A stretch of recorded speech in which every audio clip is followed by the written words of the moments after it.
BCom ವಿದ್ಯಾರ್ಥಿ ಗಾಯತ್ರಿ. ನನಗೆ ಬಂದಿರೋ ವಿಷಯ ನಾಲ್ಕುದ ಹುಡುಗಿ. ಇದು ಸಾಹಿತ್ಯದ ಪ್ರಕಾರ ಕತೆ. ಇದನ್ನು ಬರೆದವರು ಆನಂದ ಕಂದ ಎಂದು ಪ್ರಖ್ಯಾತಿ ಪಡೆದಿದ್ದಾರೆ. ಇವರ ಪೂರ್ಣ ಹೆಸರು ಅಜ್ಜಂಪುರ ಸೀತಾರಾಮ. ಇವರ ತಂದೆ ಅನಂತಯ್ಯ, ತಾಯಿ ವೆಂಕಟಲಕ್ಷ್ಮಮ್ಮ. ಮಡದಿಯರು ಶಾರದಮ್ಮ ಮತ್ತು ಪಾರ್ವತಿ. ಇವರ ಸ್ಥಳ ಶಿವಮೊಗ್ಗ ಜಿಲ್ಲೆಯ ಸೊರಬ ತಾಲೂಕಿನ ಆನವಟ್ಟಿಯವರು. ಇವರ ಮಕ್ಕಳು ಪಾರ್ವತಿ, ಲೀಲಾವತಿ, ಆನಂದ, ವಿಜಯಕುಮಾರ. ಈ ಕಥೆಯಲ್ಲಿ ಬರುವ ಪ್ರಮುಖ ಪಾತ್ರಧಾರಿಗಳು ಒಂದು ಸ್ಥಳ ನಾಗವಳ್ಳಿ.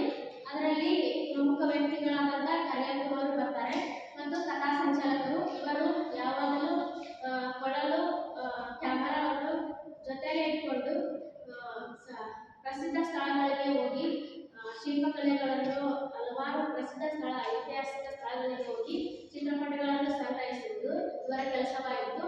ಇವರು ಸೋಮನಾಥಪುರ, ಬೇಲೂರು, ಹಳೆಬೀಡು ಎನ್ನುವ ಪ್ರಸಿದ್ಧ ಸ್ಥಳಗಳಿಗೆ ಹೋಗಿ ಚಿತ್ರಪಟಗಳನ್ನು ಸಂಗ್ರಹಿಸುತ್ತಾರೆ.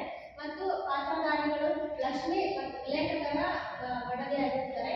ಚೆನ್ನಮ್ಮ ಪ್ರಮುಖ ಪಾತ್ರಧಾರಿಯಾದ ಚೆನ್ನಮ್ಮ ಇವರು ಬಸ್ವಿ ಅಷ್ಟೇ. ಮತ್ತು ಇವರು ಪ್ರಸ್ತುತ ಚಿತ್ರಪಟಗಳನ್ನು ಸಂಗ್ರಹಿಸಬೇಕಾದರೆ ಇವರಿಗೆ ತುಂಬ ಹೊತ್ತಾಗುತ್ತೆ. ನೆಕ್ಸ್ಟ್ ಹಳ್ಳಿಗೆ ಹೋಗ್ಬೇಕಾದ್ರೆ ತುಂಬ ಹೊತ್ತಾಗುತ್ತೆ.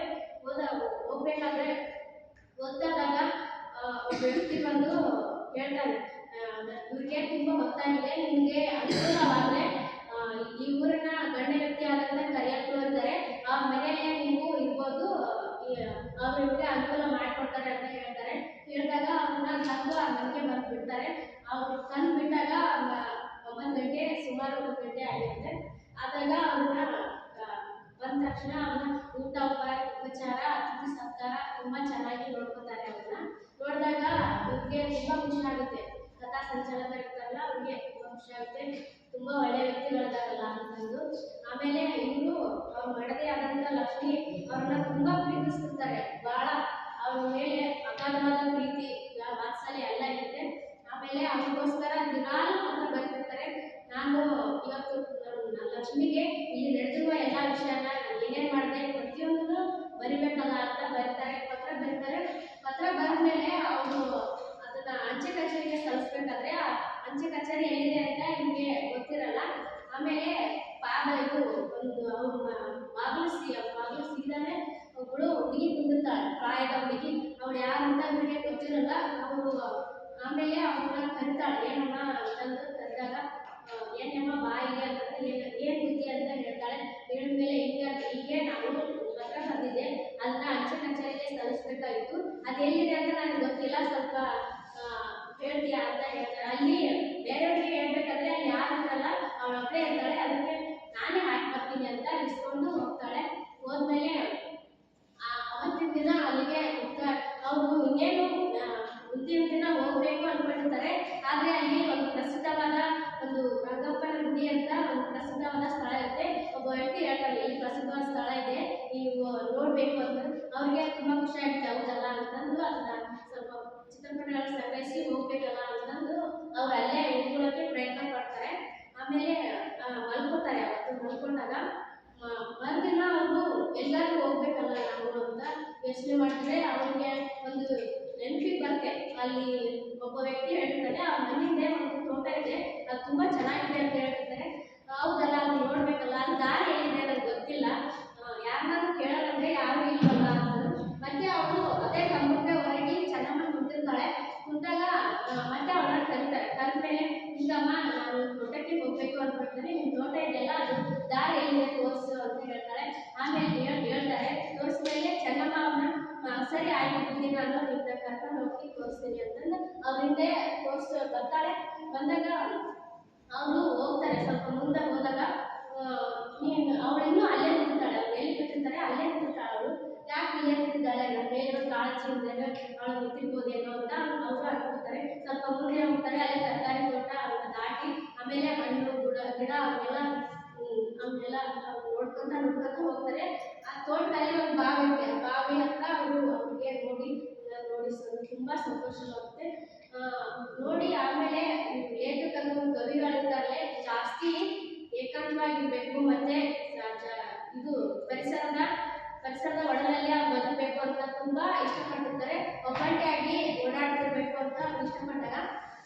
ಬಾವಿ ಹತ್ರ ನಿಂತ್ಕೊಂಡು ಅವರು ಕೊಳಲನ್ನ ಮತ್ತು ಕ್ಯಾಮ್ರಾವನ್ನ ತಗೊಂಡೋಗಿರ್ತಾರೆ. ಹೋದಾಗ ನಾನು ಹಾಡ್ಬೇಕು ಅನ್ಸುತ್ತೆ, ಅದನ್ನ ಸಂದರ್ಭ ಎಲ್ಲ ನೋಡಿ ಹಾಡ್ತಾರೆ. ಹಾಡ್ತಾ ತಪ್ಪು ಪದಗಳನ್ನ ಅವನ್ನೆಲ್ಲ ಹಾಡ್ತಿರ್ಬೇಕಾದ್ರೆ ಚೆನ್ನಮ್ಮ ಅಲ್ಲಿ ಬರ್ತಾಳೆ. ಆದ್ರೆ ಅವ್ರಿಗೆ ಗೊತ್ತಾಗಲ್ಲ, ಒಂದು ಶಬ್ದ ಬರುತ್ತೆ, ಗುರುಮ್ ಗುರುಮ್ ಅಂತ ಶಬ್ದ ಬರುತ್ತೆ. ಯಾರಿರ್ಬೋದು ಅಂತ ತಿರುಗಿ ನೋಡಿದಾಗ ಚೆನ್ನಮ್ಮ ಅಲ್ಲಿ ಬಾವಿಯಲ್ಲಿ ನಿಂತಿರ್ತಾಳೆ. ಆಮೇಲೆ ಲೇಖಕರಿಗೆ ಚೆನ್ನಮ್ಮನ ನೋಡ್ಬಿಟ್ಲಲ್ಲ ಅಂತ ಅವ್ರಿಗೆ ತುಂಬಾ ನಾಚಿಕೆ ಆಗುತ್ತೆ. ನಾನು ಒಂಥರ ಮನಸ್ಸಿಗೆ ಒಂಥರ ಮಾಡ್ಕೊತಾರೆ, ನೋಡ್ಬಿಟ್ಲಲ್ಲ ನಾನು ಒಬ್ಬನೇ ಇದ್ದೀನಿ ಅಂತ ಎಷ್ಟು ರಾಜಾರಾಷ್ಟ್ರವಾಗಿ ಹಾಡ್ತಾ ಇದ್ದೆ, ನಾನು ನೋಡ್ಬಿಟ್ಲಲ್ಲ ಅಂತ ಇನ್ನೂ ನಾಚಿಕೆ ಪಡ್ಕೊತಾರೆ. ಆಮೇಲೆ ಅವಳು ಕೊಡನ ತುಂಬಿ ಬಾವಿ ಮೇಲೆ ಇಟ್ಟು ಬಾವಿ ಮೇಲೆ ಇಟ್ಮೇಲೆ ಹೊರಡ್ಬೇಕಾದ್ರೆ ಒಂದು ಕೊಡ ಬೆನ್ನ ಮೇಲೆ ಹೊತ್ಕೊಂಡಿರ್ತಾಳೆ. ಮತ್ತೆ ಇವ್ರನ್ನ ಕರೆದು ನನ್ನ ಸೊಂಟದ ಮೇಲೆ ನೀವು ಕೊಡನ ಇಡ್ತೀರಾ ಸ್ವಲ್ಪ ಅಂತ. ಸರಿ ಆಗ್ಬೋದು ಅಂತ ಲೇಖಕರು ಅವರ ಸೊಂಟದ ಮೇಲೆ ಕೊಡ ಇಡಬೇಕಾದ್ರೆ ಅವಳ ಹಾವಭಾವ ಅವಳ ಒಂದು ಥರ ಇರುತ್ತೆ. ಆದರೆ ಅವರು ಅದ್ಯಾವುದೂ ಗಮನಿಸಲ್ಲ. ಆದಮೇಲೆ ಅವರು ಮನೆಗೆ ಹೋಗ್ತಾರೆ. ಮನೆಗೆ ಹೋಗಿ ತುಂಬ ಅವ್ರಿಗೆ ಸಂಕೋಚ ಮನೋಭಾವನೆ ಇರುತ್ತೆ. ಅದನ್ನೆಲ್ಲ ನೋಡಿ ಅದನ್ನೇ ನೆನೆಸ್ಕೊಂಡಿರ್ತಾರೆ. ಅದೇ ಕಣ್ಮುಂದೆ ಬಂದಂಗೆ ಆಗುತ್ತೆ ಅವ್ರಿಗೆ. ಅವಳನ್ನ ನೋಡಿದಾಗೆಲ್ಲ ಲೇಖಕರಿಗೆ ಅವಳು ಇನ್ನೂ ಮಾತಾಡಿಸ್ಬೇಕು, ಅವಳು ಮುಗ್ಧತೆನ ಕಂಡು ಇನ್ನೂ ಜಾಸ್ತಿ ಮಾತಾಡಿಸ್ಬೇಕು, ಆ ಥರ ಅವಳಿಗೆ ಇರ್ತಾಳೆ. ಆಮೇಲೆ ಅವರು ಮರುದಿನ ಒಂದು ಪ್ರಸಿದ್ಧ ಸ್ಥಳ ಅಂತ ಹೇಳಿದ್ರಲ್ಲ, ಅದನ್ನ ಕರ್ಕೊಂಡು ತಿಮ್ಮ ಅಂತ ಒಂದು ಗಾಡಿ ಚಾಲಕ ಇರ್ತಾನೆ. ಆಳನ್ನ ಕರ್ಕೊಂಡು ಹೋಗ್ಬೇಕಾದ್ರೆ ಅವ್ರನ್ನ ಪ್ರಶ್ನೆ ಕೇಳ್ತಾನೆ. ಲೇಖಕರು ಹೇಳ್ತಾರೆ, ನಿಮ್ಮ ಕರೆಯಪ್ಪನವ್ರ ಮನೆಯಲ್ಲಿ ಇದ್ದಾರಲ್ಲ, ಆ ಹೆಣ್ಮಕ್ಳು ಯಾರ ಬಗ್ಗೆ ಕೇಳ್ತಿದ್ದಾರೆ ನೀವು ಅದು? ಆ ಮನೆಯಲ್ಲಿ ಚೆನ್ನಮ್ಮ ಅಂತ ಹುಡುಗಿ ಇದ್ದಾಳಲ್ಲ, ಹುಡುಗಿ ಯಾರು? ಅವಳು ಇವರು ಕೇಳಿದ ವ್ಯಕ್ತಿ ಏನ್ ಹೇಳ್ತಾರೆ, ವ್ಯಂಗ್ಯವಾಗಿ ಉತ್ತರಿಸ್ತಾಳೆ. ಇವ್ರು ಯಾಕೆ ಈ ಥರ ಕೇಳ್ತಾರೆ ಅಂತ ಒಂಥರ ಅಪಹಾಸ್ಯ ಮಾಡ್ಕೊಂಡು ಅವ್ರಿಗೆ ಉತ್ತರಿಸ್ತಾರೆ. ಅವಳ ಮಗಳೇ ಅಂತ ಹೇಳ್ತಾರೆ. ಲೇಖಕರಿಗೆ ಇನ್ನೇನು ಬಾಯಲ್ಲಿ ಮದುವೆ ಆಗಿದೆ ಅಂತ ಕೇಳಬೇಕಂತ ಬಂದಿತ್ತು, ಆದರೆ ಕೇಳಿಲ್ಲ. ಯಾಕಂದ್ರೆ ಮತ್ತೆ ನನ್ನ ಬಗ್ಗೆ ತಪ್ಪಾಗಿ ತಿಳ್ಕೊಂಡ್ಬಿಡ್ತಾರೇನೋ ಅಂತ ಕೇಳಿಲ್ಲ. ಆಮೇಲೆ ಇವರು ಮನೆಗೆ ಬರ್ತಾರೆ. ಮನೆಗೆ ಬಂದಮೇಲೆ ಮಧ್ಯಾಹ್ನದ ಟೈಮ್ ಆಗಿರುತ್ತೆ. ಆಮೇಲೆ ರಾತ್ರಿನೂ ಊಟ ಬೇಡ ಅಂತ ಹೇಳಿ ಮಲ್ಬೇಕಾದ್ರೆ ಅವ್ರಿಗೆ ನಿದ್ದೆನೇ ಬರಲ್ಲ. ಆಮೇಲೆ ಕಾದಂಬರಿನ ಓದೋದು ಈ ಥರ ಮಾಡ್ತಿರ್ತಾರೆ. ನನಗಿನ್ನೂ ನಿದ್ದೆ ದೂರ ಇದೆ, ಕಾದಂಬರಿ ಆಗಿ ಓದೋಣ ಅಂತ ಅಂತಿರ್ತಾರೆ. ಓದಬೇಕಾದ್ರೆ ಸ್ವಲ್ಪ ಹೊತ್ತಾದ್ಮೇಲೆ ಸರಿ ರಾತ್ರಿಯಲ್ಲಿ ಚೆನ್ನಮ್ಮ ಅಲ್ಲಿ ಬರ್ತಾಳೆ. ಬಂದಮೇಲೆ ಬಾಗಿಲು ತಟ್ಟದಂಗೆ ಆಗುತ್ತೆ. ಅವ್ರು ಗಾಳಿ ಬಂದಿದೆ ಅನ್ನೋಂಥದ್ದು ಲೇಖಕರು ಯಾರು ಅಂತ ಕೇಳ್ತಾರೆ. ಬಾಗಿಲು ತಟ್ಟದಾಗ 2-3 ಸಲ ಅವ್ರು ಬಾಗಿಲು ತರ್ತಾಳೆ, ಆದರೆ ಯಾರು ಅಂತ ಗೊತ್ತಾಗದೆ ಅವರು ಆಮೇಲೆ ಸುಮ್ಮನೆ ಆಗ್ತಾರೆ. ಆಮೇಲೆ ಚೆನ್ನಮ್ಮ ಮೆಲ್ಲಿಗೆ ಬಾಗಿಲು ತಟ್ಟಿ ನಾನು ಚೆನ್ನಿ ಅಂತ ಮೆಲ್ಲಿಗೆ ಹೇಳ್ತಾಳೆ. ಹೇಳಿದ್ಮೇಲೆ ಒಳಗೆ ಬರಬೇಕಾದ್ರೆ ಹಾಲು, ಸಕ್ಕರೆ, ಒಂದೆರಡು ನಾಲ್ಕೈದು ಬಾಳೆಹಣ್ಣು ಇಟ್ಕೊಂಡು ಬಂದಿರ್ತಾರೆ. ಬಂದಾಗ ನೀವು ಇವತ್ತು ಊಟ ಮಾಡಿಲ್ವಲ್ಲ, ಇದೇ ನಿಮ್ಮ ಊಟ, ಇದನ್ನೇ ಊಟ ಮಾಡಿ ಅಂತ ಹೇಳಿದಾಗ ಅವರು ಬಿಟ್ಟು ಅಲ್ಲಿಂದ ಹೋಗ್ಬೇಕಾಯ್ತು. ಅವ್ರು ಹೋಗಲ್ಲ.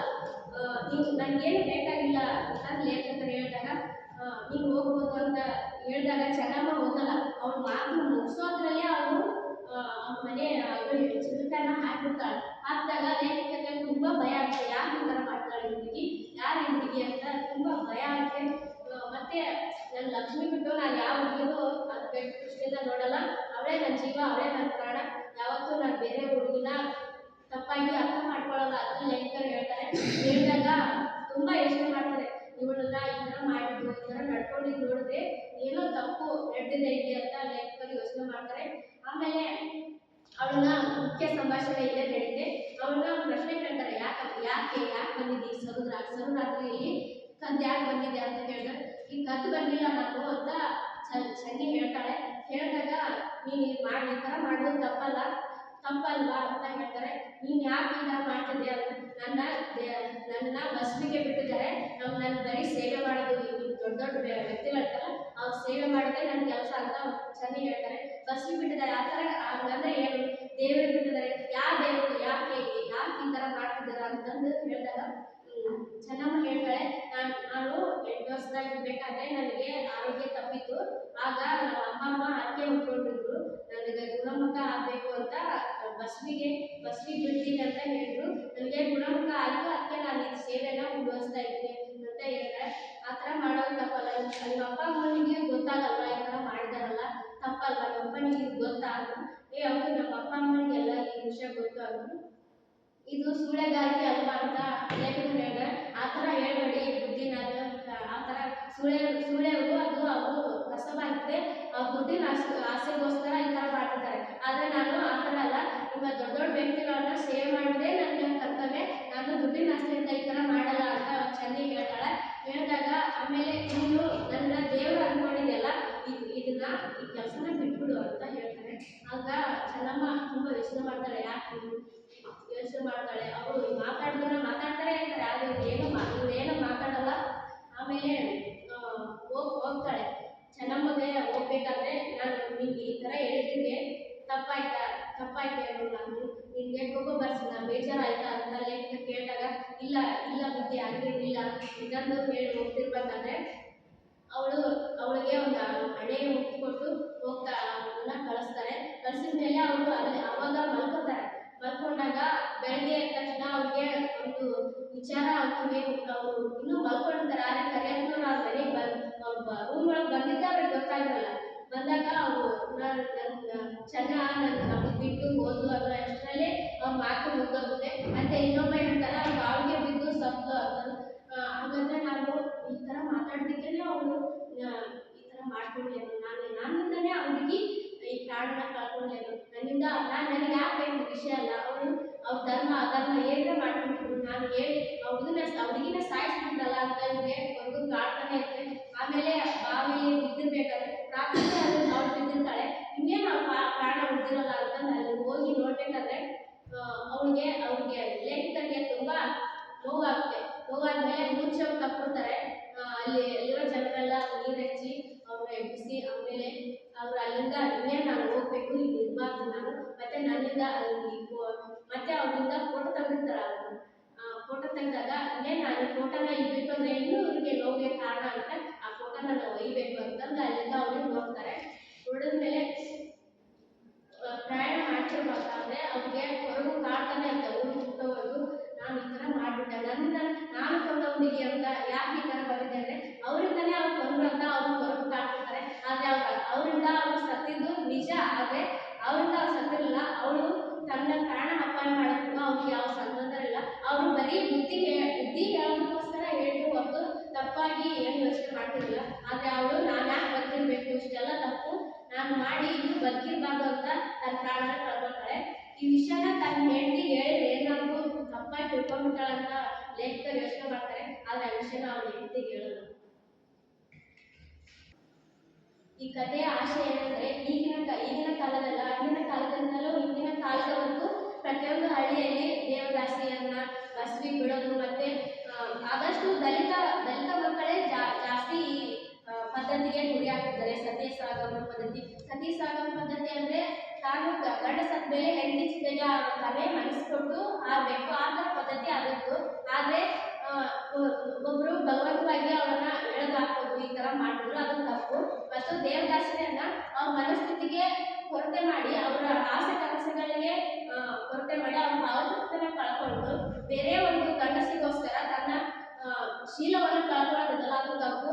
ಮತ್ತು ಅವನ್ನೆಲ್ಲ ನಿಷೇಧಿಸಬೇಕು ಅಂತ